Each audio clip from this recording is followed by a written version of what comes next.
Diretso, isang banos eh. Yan, hanggang may mga tanim na palay.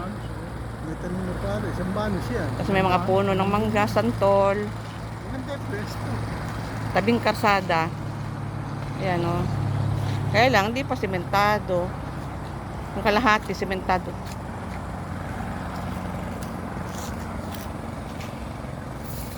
Naku na.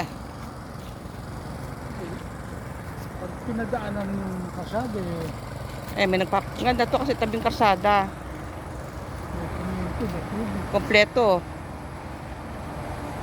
Ayun, NLEX na pala yun. Oo, merong dyan, pwedeng... Oh. Saan ang daan noon? Dito? yung kasi dyan, may mga nabili na dyan. May pwede nang dumiretso sa highway. Ayun, no? NLEX. Ayan ang mga sasakyan, no? Kitang-kita. Ang ganda pala yung pwesto, no? Makakatot sa butas doon na.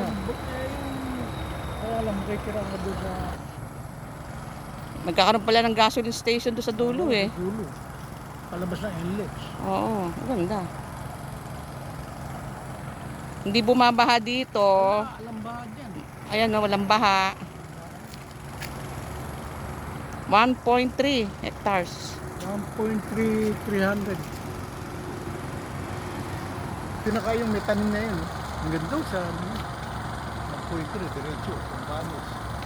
Diretso daw po yan, diretso. Yung may tanim na yun. Mura lang po to, mura lang. Oo, 7,000 lang. Kasi yung may-ari mag-abroad. Kaya gusto niya maibenta kahit mura lang.